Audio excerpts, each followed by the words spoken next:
nyalek itu udah punya uang aja belum tentu lolos. Yes. Bener. Bagaimana nggak punya uang? Nah itu prinsip loh ya. Itu. Bagaimana nggak punya uang? Iya. Punya uang aja belum tentu lolos. Gimana punya uang? Bagaimana nggak punya uang? Makin nggak lolos itu. Makin nggak lolos. Gue lurusin di podcast ini bahwa ambisi menjadi gubernur itu adalah isu. Karena semua survei masalah cagup DKI di urutan nomor 5 selalu gue. Nah itulah orang anggap bahwa wah berarti Saroni ambisi jadi gubernur. Enggak, wong gue mimpinya jadi presiden. Kenapa juga mau jadi gubernur? Turun ya. Kan downgrade namanya gitu kan. Dalam proses kehidupan kita harus lalui prosesnya. Jangan instan. Betul. Sekarang ada ketua umum yang tiba-tiba instan jadi ketua umum. Waduh.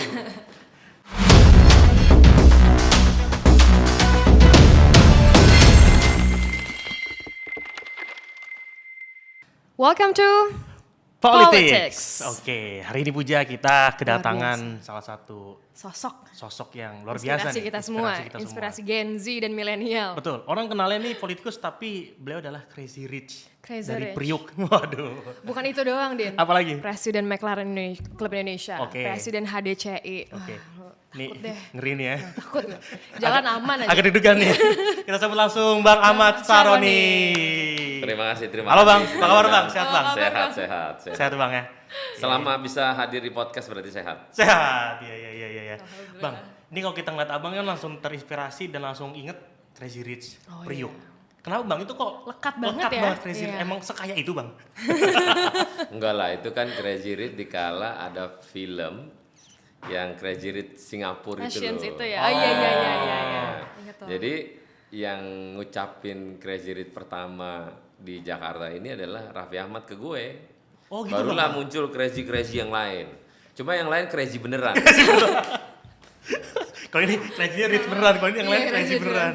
Ada yang udah di penjara, ada yang bermasalah, ya itu crazy. Iya. Tapi tetap ya bang ya, orang taunya tuh orang Priuk tetap nggak mau pindah dari Priuk ya bang ya? Ya, jangan lupa kacang sama kulitnya. Oke. Jadi kan kebiasaan dan kebanyakan orang kalau sudah mapan dan lebih fasilitasnya, terkadang dia merasa pengen lebih baik tinggalnya pada posisi yang lebih keren. Iya. Padahal sama aja, nggak ada beda. Toh kita yang penting tidur enak, nyaman. Nah, makanya gue nggak mau pindah itu karena gue lahir gembel di situ sampai sekarang ya di situ.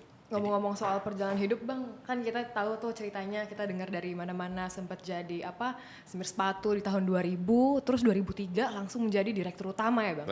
Enggak, 97. 97? Itu abang cuma butuh waktu 2 tahun kan bang untuk mencapai level itu? Sebenarnya bukan 2 tahun untuk menjadi seorang pengusaha murni ya, karena berproses kehidupan itu kan dari kita di tatanan keluarga di bawah.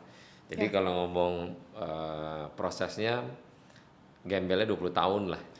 Oh panjang sebenarnya. Panjang. Nanti Jadi tiba-tiba jangan Crazy Rich ngelihat gini cerita ya. dari tahun 2000 ke 2003-nya. Karena 2003 sampai 2003 itu proses di mana 2000 masih jadi supir. Oh sempat bang jadi supir ya bang? Masih jadi supir, 2001 jadi karyawan karena disuruh narik dana di PT salah satu BUMN di Atrium kantor sekarang udah dibongkar. Nah dari situlah berhasil nerima debt collector lah ceritanya. Oh gitu. Nagih ceritanya gitu kan. Komisinya gede tuh? Komisi Ya, gede udah tuh, bang? Kelihatannya gede. Kelihatannya gede. Karena kalau ngomong 1,7 miliar waktu itu Oh, tahun kira-kira 2000. menurut kalian Tahun berapa tuh, Bang? tahun 2000? 1,7 ya? Kira-kira berapa persen sih? 2, 3. 2,5 bang, kayak zakat. Iya, Bukan ya. Enggak, 2 sampai fee 3%. dari tagihan itu kira-kira berapa lah dari 1,7 M? Oke, 10% kah? 15% 3 kah? sampai 5 atau 10? Ya 10 paling lah. jelek lah kita ngomong 5% lah. 5%, oke. Nah 5% dari cuma 1,7 M itu kan perkiraan sampai 100 juta. 100 juta. Ah. 90-an ya. Tapi 80 nyatanya juta. gue dikasih cuma 1,5 juta. Wah. Tapi setelah dapat 1,5 juta, gue dikasih surat resmi jadi karyawan staf operasional waktu itu 2001.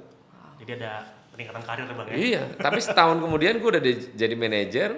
Oh cepat. 2003 itu gue udah jadi direktur. Wah. 2004 gue udah memisahkan diri dari perusahaan karena ada problem luar biasa di perusahaan itu. 2004 lah akhirnya berkiprah jadi seorang direktur utama di perusahaan yang perusahaan sebelumnya jadi supir beralih ke perusahaan gue.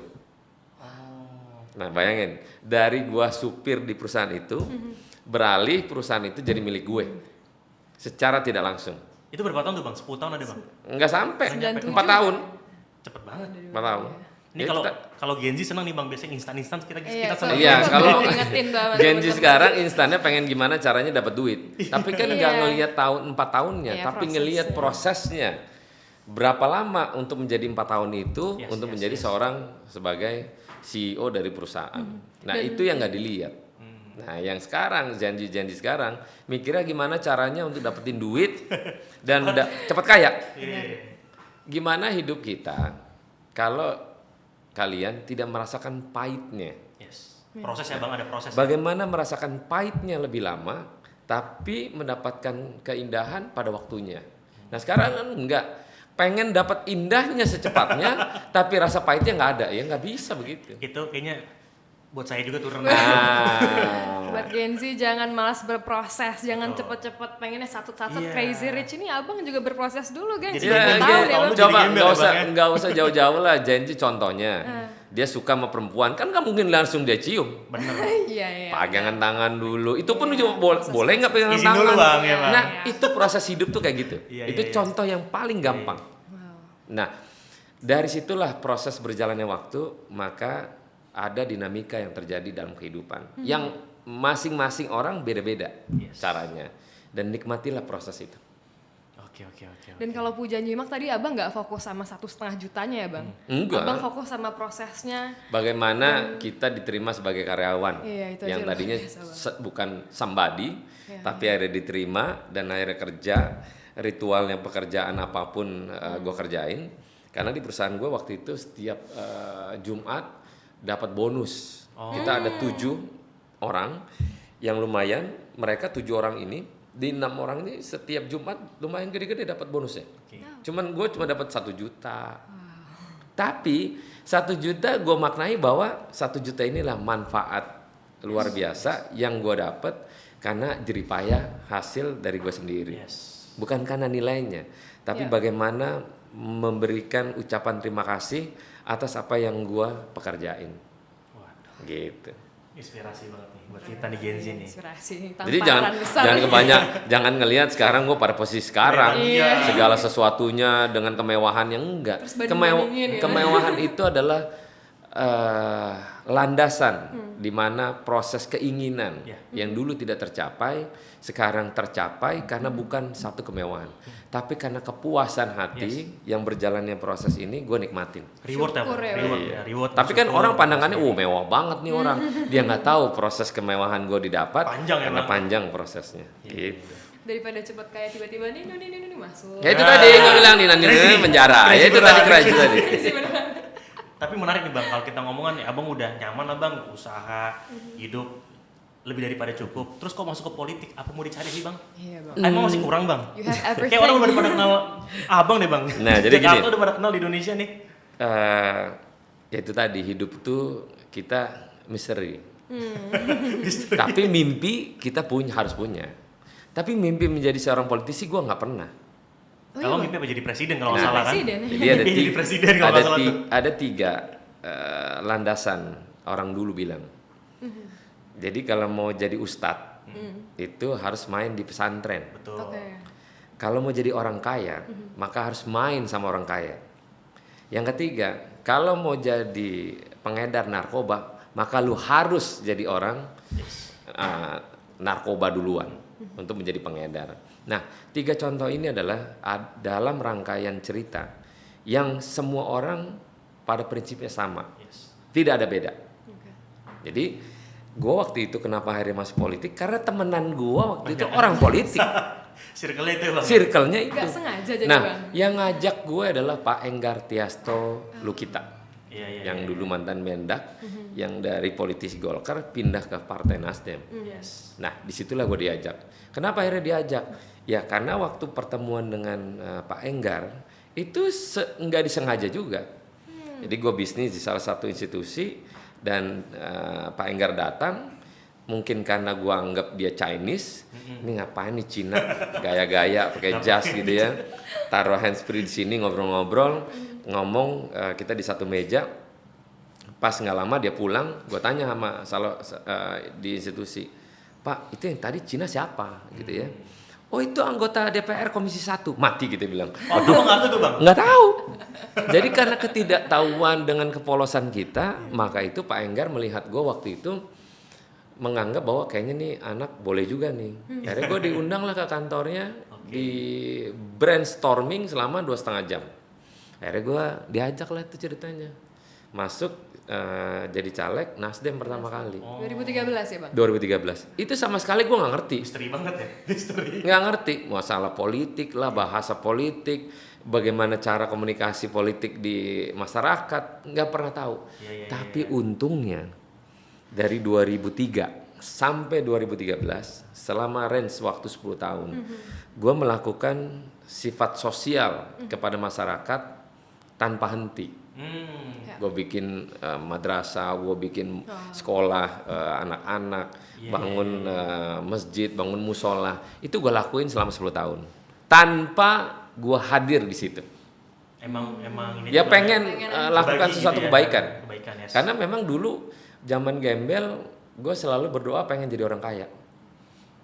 Doa gue cuma pengen jadi orang kaya. Kayak semua orang gitu deh bang doanya bang. Iya. Nah, tapi semua orang doanya gitu kan lu nggak konsen. Kalau gue fokus pengen jadi orang kaya dan terus-terusan orang kaya. Untuk bisa berbagi ke banyak-banyak orang. Dan itu berlaku.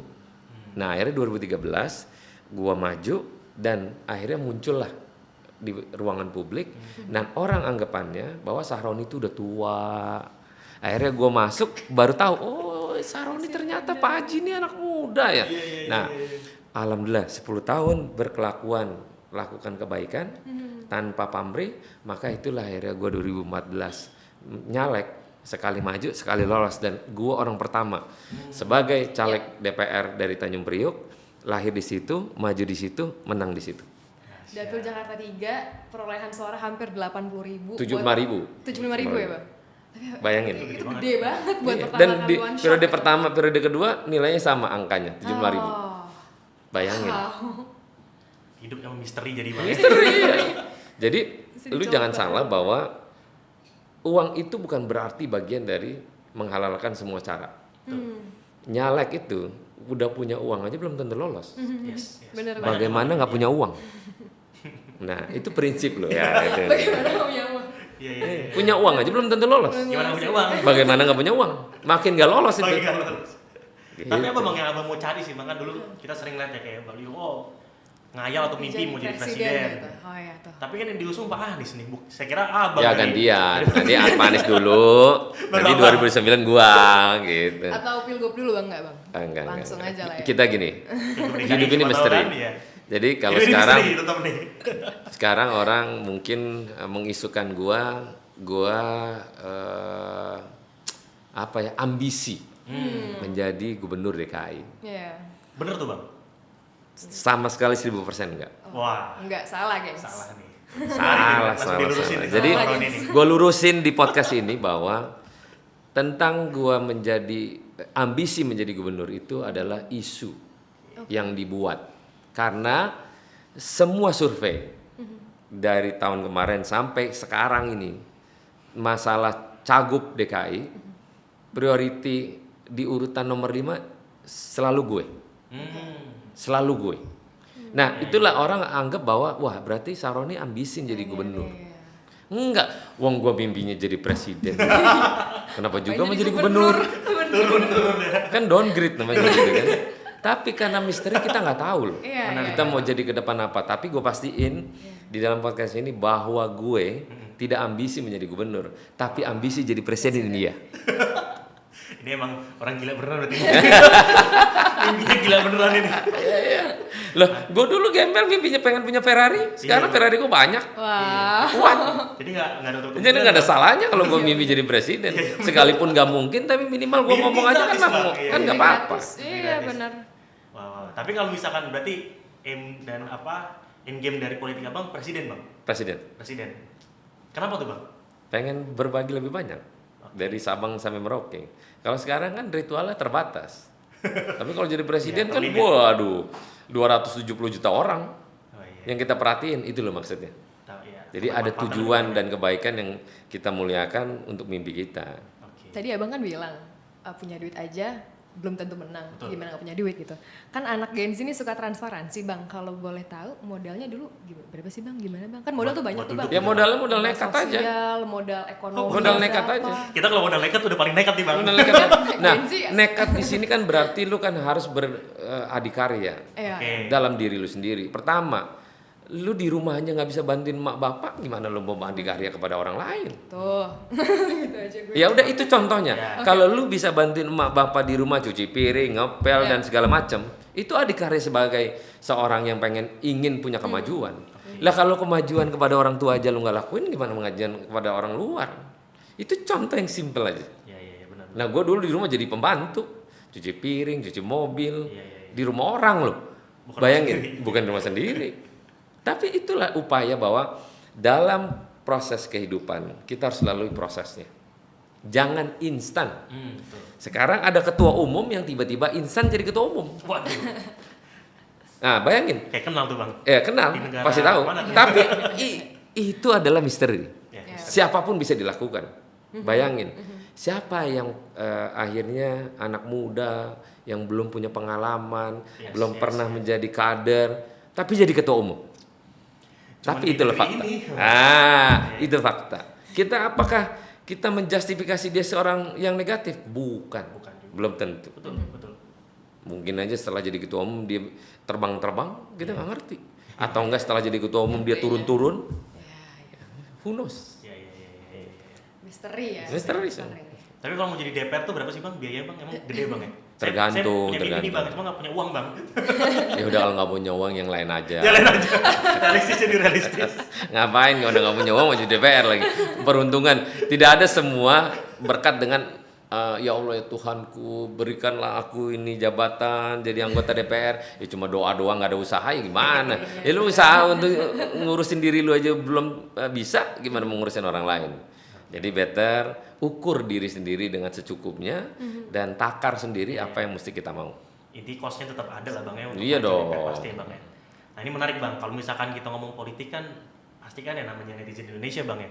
Sering banget nih nyinyir atau misalkan ngekritik. Abang pernah nggak sih bang baper gitu bang dikritik netizen? Atau Enggak lah, kalau kita rakyat gitu kan? menyampaikan klarifikasi selalu digangguin baper. Enggak, gue cuma ngasih tahu loh. Soalnya kan lagi musim bang politik Waduh, baper. itu netizennya ya Allah ya Tuhan. Lagi musim di politik baper nih kan bang. Gila, kalau ngomong udah kayak Iya, setuju bang. kadang yang ngomong pinter-pinter itu rada semua. Udah belagu lagi. Nah, itu jadi hati-hati. Jadi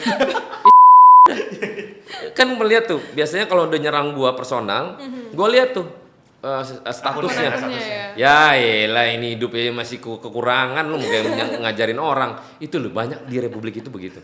Di republik ini ampun deh. Tapi itu fakta. Dan kita harus sampaikan. Bukan berarti baperan kita enggak. Kita mau ngasih tahu lu fokus aja mau urusan lu udah. Ngapain ngurusin orang lain? Kayaknya kalau di politik jangan pakai ini ya bang ya. Sama Pakai kayak ini ya. anak kuliahan sekarang. Waduh, gila top banget demo deh. Bila perlu dihajar seneng dia. Bukan itu sebenarnya. kita dulu begitu Bagaimana Bang, bang. menyampaikan aspirasi, kritik boleh. Tapi jangan mencaci maki. Bayangin misalnya kepala pemerintahan, kepala negara dicaci maki kan dimanapun juga, mau dia jelek, mau dia keren, mau dia pintar, mau enggak, dia itu adalah kepala pemerintahan yang harus kita jaga marwahnya. Untung aja presidennya baik. Tapi gimana bang abang kalau misalkan kita kan anak muda nih bang, cara abang untuk akhirnya bisa ngasih pelibatan publik lebih lah bang gitu bang, karena kan kita kan kadang suka kerasa gap nih bang. Oh sama bang Roni nih wah kayaknya nih segan mau ngasih aspirasi kayaknya nggak bakal didengar. Aspirasi Abang gimana sih, bang? siapa aja boleh kok. Dengan cara apa? Misalnya lu nggak kenal kan gue punya media sosial, kan bisa disampaikan melalui DM misalnya, atau enggak dengan cara yang berbeda misalnya, atau enggak lu komentar di situ dengan memperhatikan apa-apa yang menjadi asas untuk menjadi memberikan aspirasi lah kepada gue misalnya. Fine. Selama Terbuka ya, itu Bang, terbuka ya, Bang? terbuka. Selama itu untuk kebaikan, why not? Toh kan lihat Instagram gua, banyak pengaduan yang sifatnya untuk mencari keadilan. Ya bener sih Nah, bang. Gue lakuin itu. Dan itulah sebagai fungsi pengawasan sebagai anggota DPR. Itulah tugas gue. Dan biasanya kalau abang posting pasti viral bang. Nah, Citizen pasti viral. journalism. kebanyakan ada Iya. orang lagi lagi. Sosial jurnalisme. Emang nih Sahroni ini cuma posting-posting doang katanya. Cuma mau viral-viralin doang. Biasanya mau Tololnya gitu, dia. gitu, Bang. Udah jelas kalau gua posting itu diperhatiin Pasti pasti. viral. Pastilah iya. Kalau enggak ya lu nggak bakal diperhatiin sama semua pihak. Yes. Itulah orang. Emang kadang-kadang gemesin. Iya iya. Ya itu begitulah. Iya iya iya. iya. Jadi orang nggak ngerti bahwa DPR itu adalah satu pengawasan, budgeting, Iya. legislasi. Itulah fungsi anggota DPR. Nah fungsi itulah gue pakai Oke, yes. di media sosial gue. Dan itu efektif bang. Sangat Sangat. efektif iya. Udah nggak perlu lagi telepon Pak Kapolri, tolong bantuin ini. Viralin Enggak, aja. udah. Langsung lihat Instagram Tek. aja ya. Langsung Pak Kapolri di Setio Sigit beres dah. Benar. Yang pasti orang media sosial Mabes Polri pasti perhatiin. Oh iya yang diposting Pak Saroni ini begini. Nah tolong dilemin. Nah aman. Benar. Itulah fungsi anggota DPR. Jadi kita kalau mau lihat yang viral-viral, saya sih kadang bang itu bang cek juga Instagram abang. Iya kita Iya. mengawasi, kita sebutnya kayak citizen journalism Iya. ya bang. Sama kayak kemarin Banget. kejadian ajudan di Kapolda Kaltara misalnya. Oh iya iya. Ya kan? Ini bukti bahwa jangan sampai lengah Betul. dalam pemimpin yang memang diharapkan untuk bertindak, akhirnya Pak Kapolri bertindak secara transparan terbuka. Yes. Keren loh. Benar. Keren. Itu institusinya yang dijaga, bukan kelompoknya yang dijaga, tapi institusinya dijaga. That's why. Gitu. Tapi menariknya kalau di medsos abang nih selain kayak tadi yang advokasi gitu kan bang ya, controlling, kadang juga ada Jerawat-jerawat. jerawat-jerawat. Kenapa tuh bang? Enggak, gue seneng aja. Satisfying gitu kan dia. Enggak, makanya gue mau buka klinik, Apa itu tapi yang fungsi khusus dari DPR, parah-parah Bang? begitu, datang ke gue. Ntar gue yang gitu Serius, sendiri. Kira fungsi DPR juga kan. Tapi emang Enggak lah, seneng enggak. aja gitu bang ya. Enggak gini, jangan Ini lucu juga nih. orang melihat media sosial kita itu dengan ritme pada proses yang horor-horor aja. Ya, kita ada sedikit Ada jokes-jokes. bercandaan Ya, lah, ya, ya. jokes, ada lucu-lucuan gitu kan. Pesan setiap pagi Kadang biasanya ada tuh bang ya. ada foto gue selfie gitu kan supaya orang nggak bosen, walaupun akhirnya bosen juga ngeliat muka gue gitu. Tapi biarin aja lah, go ahead aja. Itulah fungsi media sosial yang kita sebarkan kepada ruang terbuka. Oke, ini menarik nih. Jadi kalau semua anggota dewan kayak abang mungkin kita apa ya bang? Sebenarnya Terasa- bisa, tersuarakan, sebenarnya bisa. terwakilkan. Cuman kan orang mungkin nggak biasa aja. Iya. Karena keterbiasaan itu kan perlu waktu. Yes. Kayak gue kan belajar. Di periode pertama kan gue juga nggak terlalu, tapi di periode kedua kan gue ngegas gitu. Ngegas. Karena udah tahu sekolah dulu di periode pertama, di periode gue bergerak lebih tajam. Misalnya nanti di periode ketiga apa yang gue lakuin, lebih gila lagi bisa aja gitu. Itulah itu proses itu. Proses aja. Jadi bukan tiba-tiba lu berteriak tanpa ada ukuran. Teriak harus punya ukuran. Yang penting untuk kebaikan. Nah ini menarik nih. Strategi apa sih bang yang abang yang bikin abang menang terus? Dari Menang di mana? 2013 di Pileg. Persi ya. Iya, ya itu tadi. Selain modal nekat aja. Kayaknya abang mau menang sampai akhirat nih bang ya. Gak cuma di dunia doang ya nih, sampai akhirat kok bisa nih. Presidensial. Strategi Enggak gimana lah. bang? Gini, hidup ini kan kadang dia algoritmanya naik, Yes. dia kadang turun, ada rata, ada naik, ada turun kadang. Nah, di kehidupan kalian nih bertiga kita duduk di sini, itu sama pasti. Ada pada fase yang di bawah, Ya. yang mungkin orang tidak bisa lihat, tapi yang bisa merasakan hanya kita. Istri pun kadang nggak tahu Yes. apa yang kita rasain. Nah, fase-fase itu yang kita alami, yang kita berproses. Ya, kadang ada senang, ada happy, ada yang nyebelin, ada yang ngeselin, ada yang dibohongin, ada fitnah, ada zolim, banyak. Tapi retorika kehidupan itu ya kita harus laluin. Kalau pengen menang, semua orang pengen menang. Tapi kan kadang garis tangan beda-beda. Iya. Rezeki orang beda-beda. Terus gimana, Bang? Tidak selalu semua sama. Keinginan sama pasti ada. Tapi balik lagi, budi baik kita, apa yang kita lakukan kebaikan, selama itulah kita akan diberikan kebaikan selama kita baik kepada semua orang. Itu aja udah. Jadi strateginya yang penting memberikan kebaikan aja. Memberikan Bang. kebaikan aja. Yang bisa bikin abang menang sampai hari ini pun juga. Ke atas kebaikan. Mau di bisnis, mau di politik. Mau di kalau bisnis di- politik kebaikan aja. Politik kan di- kejam. Iya, Bah. benar Bang. Bener. Wah, kejam banget. Waduh. Tapi anyway, yang penting kita jangan pernah jahat sama orang lain. Meskipun dikhianatin. Walaupun dihanatin, Tusuk dizolimin, di difitnah, segala macam, udah kita berserah aja main di atas. Ah, Dan itu kuncinya. Jangan dendam, walaupun dalam catatan. Nah, dendam walaupun dalam catatan. Ditandain ya bang. Ada catatan lah. Gue gak lupa nih. Nggak lupa nih. Tapi gue maafin. Iya. Ini menarik juga nih. Kalau misalnya nih bang, kan ini kita mau menuju tahun-tahun politik nih bang. Kita sebagai anak muda, first voter, Gen Z kan khususnya first voter bang. Apa bang nih bang? Pesan-pesannya supaya, ayo dong lu jangan rasa politik basi gitu. First voter sebagai seorang abang lah gue ya untuk menyampaikan kepada Gen Z bahwa jangan melihat retorika yang di publik. Oke. Pelajarinlah semua calon-calonnya. Ya. Maknai calonnya masing-masing atas kekurangan yang mereka miliki dan kelebihan yang dimiliki oleh para calon. Objektif ya bang. Jadi harus objektif. Jangan merasa si A keren. Kerennya dong buat apa gitu. Tapi si ini terlalu halus. Dia nggak bisa memimpin, belum tentu. Halus kan bukan berarti nggak bisa. Betul. Keren bukan berarti bodoh. Atau keren bukan berarti pintar. Nah, tapi minimal dari algoritma masing-masing orang ya pelajarin dengan secara objektif. Mana yang terbaik. Di antara tiga calon nanti ke depannya yang belum pasti bisa 3, bisa 2, itu kan masing-masing punya kelemahan. Pasti. Tapi punya kelebihan. Setuju. Nah, di antara itulah teman-teman Gen Z untuk memilih jangan sampai salah pilih. Siapapun yang dipilih adalah orang yang menjadi nomor 1 kita di 5 tahun mendatang. Jadi harus hati-hati. Oke. Gitu. Berarti kita sebagai Gen Z ini nggak boleh ngerasa basi. Emang harus terlibat ya bang? Harus terlibat. Harus terlibat. Nggak boleh. 60% kan bang populasinya ini. 68% kalau nggak salah. Lumayan. Mayoritas. Besar banget iya. Jadi lain kalau misalnya 2029 gue podcast lagi di sini, pilihlah saya jadi presiden. Kita tungguin bang, kita tungguin. Jadi langsung kalau gue pilihlah saya Iya, gitu iya, kan. Bang, ya. Saya yang terbaik gitu. Ya, namanya gila aja sekalian. Kalau sekarang pilihlah Pilih yang objektif. Iya, objektif aja. Menarik nih, menarik banget. Sama mungkin kalau aku bang pengen nanya bang gitu bang. Kira-kira bang, ini ya kita berharap lah bang supaya ini stabil ya bang, nggak ada berantem kayak yang sudah gitu kan ketika ada pilpres ataupun apapun itu gitu bang.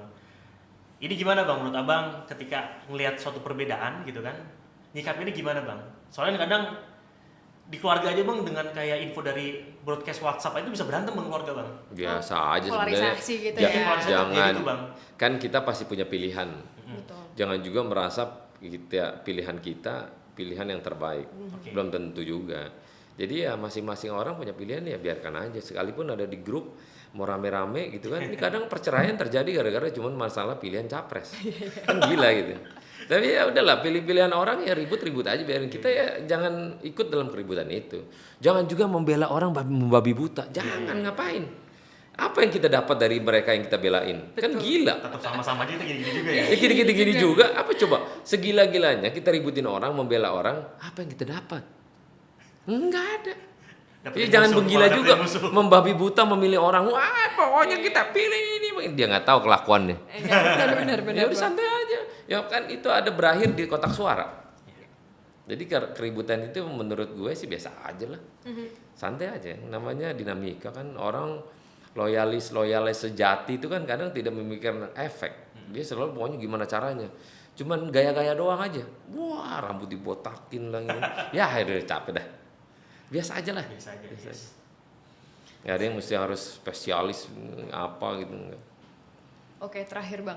Yes. Abang punya pesan-pesan atau closing statement buat teman-teman anak muda biar bisa kayak abang nih. Karena abang kan sumber inspirasi buat anak-anak muda juga. Silahkan bang.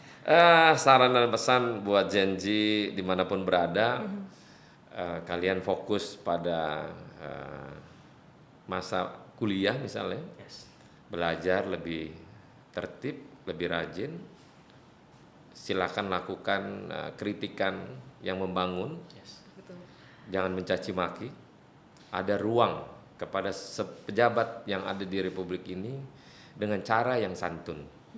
Dan jangan lupa bahwa kalian panjang sekali proses perjalanannya meniti karir, maka manfaatkan ruang Yes. panjang itu untuk mempelajari lebih dari suasana untuk kebaikan, terutama kepada diri sendiri. Lakukanlah sesuatu hal yang lebih imajinatif untuk diri sendiri, dan yang pasti membanggakan orang tua. Yes. Dan jagalah attitude kita terhadap semua orang, dan attitude itu berguna untuk menjadi karir kita lebih baik ke depannya.